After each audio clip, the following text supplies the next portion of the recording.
just too much. Let's promise service.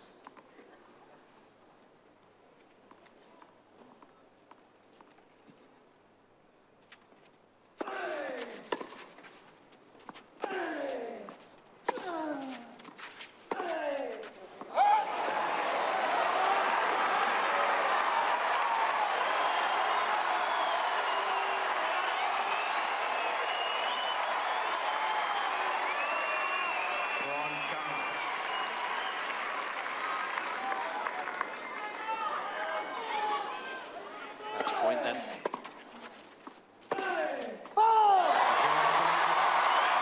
So in 2 hours and 34 minutes, Rafa Nadal wins the match and earns himself a berth in the semi-final.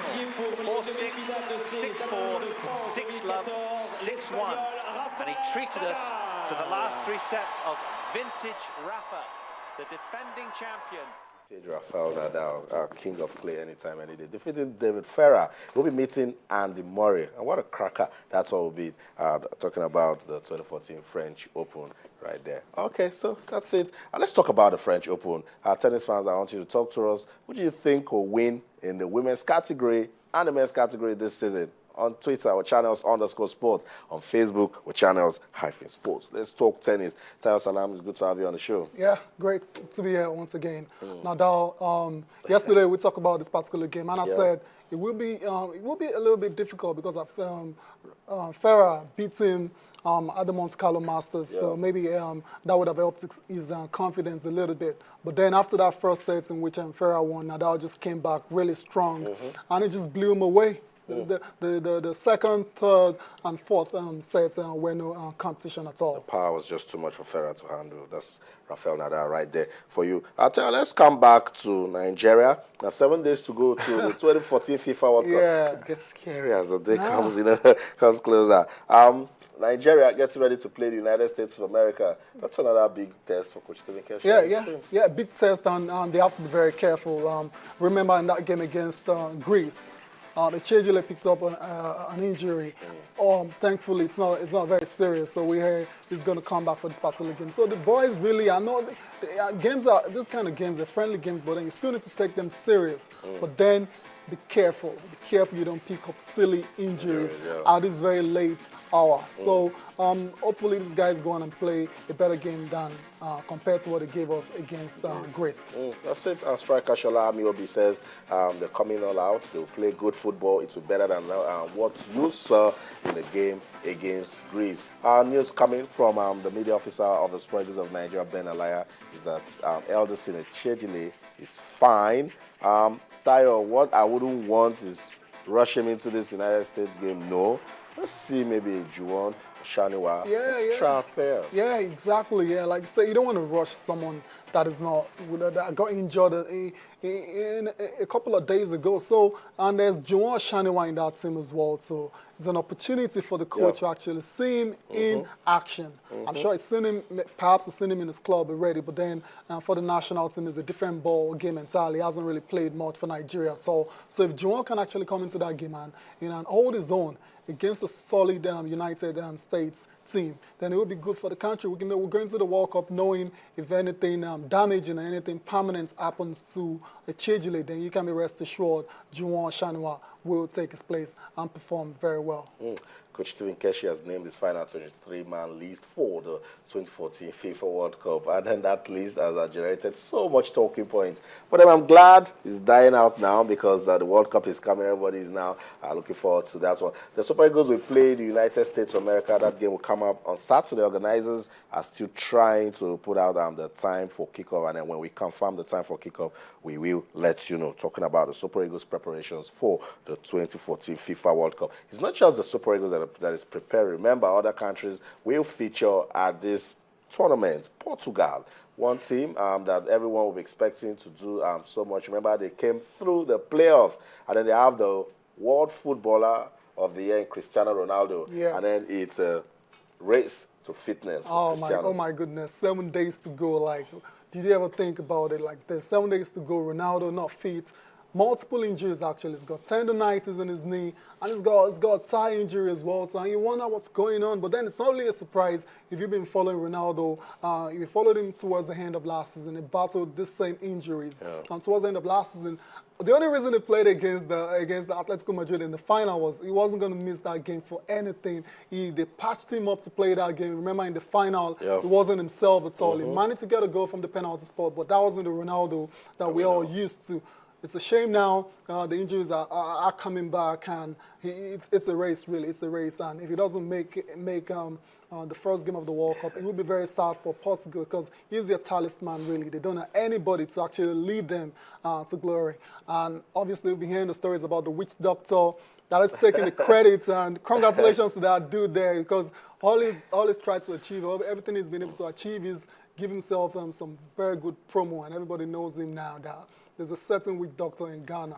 That's it. Yeah, it's the World Cup, and then you start hearing all sorts. Remember, we used to hear Paul the Octopus and all of that. We'll talk about it. So, Cristiano Ronaldo, I'm hoping, getting ready to be fit for the World Cup. It's not just Cristiano Ronaldo. Brazil, they have so much to do. Tayo, fans screaming for tickets? Yeah, amazing. Well, we've talked about all the protests and everything, but then the interest remains. Football is the beautiful game, the arguably the best sport in the world. The interest will ever remain, and fans have trooped into Brazil. They want their tickets.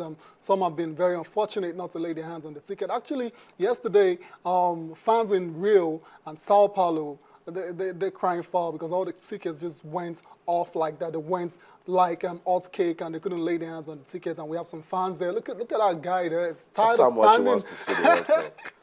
It's tired of standing, and they've been lamenting the inability to get the tickets. It shows you football, the power of football, really. No matter whatever distractions you have in the game itself, cannot be questioned. So that's it. The fans are eagerly waiting to get hold of that ticket that will make them see some of the world's best footballers when the World Cup kicks off. Let's leave that and then talk a little bit of club football. Yeah, even though we know he's getting ready to leave Atletico, it seems Diego Costa is already a Chelsea player. Yeah, it's gone really. Like we knew this was going to happen. Once the interest surfaced that Chelsea were actually interested in Diego Costa. Now it's past his medical, and all he has to do now is agree personnel terms. That's not a big deal as well. So Chelsea have the money to pay him double of what he earns currently at Atletico Madrid.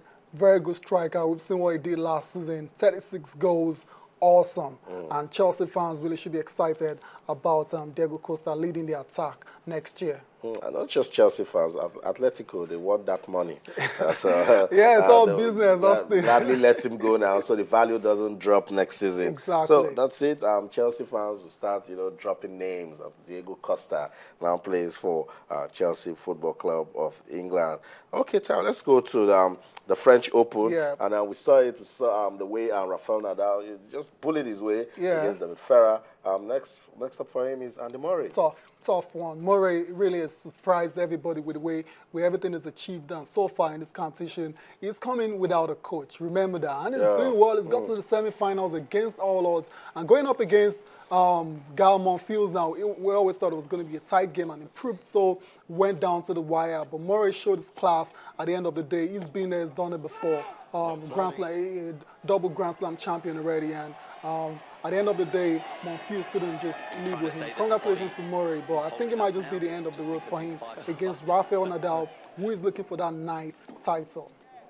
So that's it. We'll get you ready, and then the pairings out already. Yeah, it's out. It's out. Tight ones. We talked about the male already. It's going to be Andy Murray versus Rafael Nadal. And the second semifinal is Novak Djokovic. A lot of people feel this is the time to win his first Grand Slam. That is first French Open Grand Slam. So he's going to go against the Giants, killing Ernest Galvis. That will be a very tight game as well. And half of the ladies as well too. They're all there. Maya Sharapova will be taking on Eugenie Bouchard. Yeah, we spoke about it, that she shouldn't even try to become pleasant. No, she can't afford to underestimate that lady. That young lady is a very good player as well. And Sharapova won't do that. I believe she won't do that. Okay, Tara, let's talk about the NBA before we go. Remember that guy, Donald Sterling, that believes his girlfriend shouldn't be taking pictures with the black guys. He has finally agreed to let go of the LA Clippers. Yeah, I knew it was going to come down to this, really. He's been blowing out steam. He's talked about, he actually said it was going to sue the NBA $1 billion. But now, it was a lost fight, really. And I think he's done the right thing now. Sell the club, move on. Make your profit. They bought this club very cheap back in the days. Now it's selling for about $2 billion. Just move on and go crawl under the rock. And while you stay on there, watch what you say. Yeah. Okay, Tayo, that's it. That's the cutting pause on this edition of Sports This Morning on Channels Television. Remember, the NBA will keep giving us reasons to talk because today is D-Day. It's the Miami Heat taking on the San Antonio Spurs. We don't have time to talk about that one. But you can actually, stay with Channels Television, our website, channelstv.com, our Twitter handle, channels_sports, and on Facebook, channels-sports. We will be talking about the NBA, giving you all the latest updates coming from basketball. That's it for the ever-dedicated sports team at Channels Television Sports Centre in Lagos, Nigeria. My name is Austin Okonakman.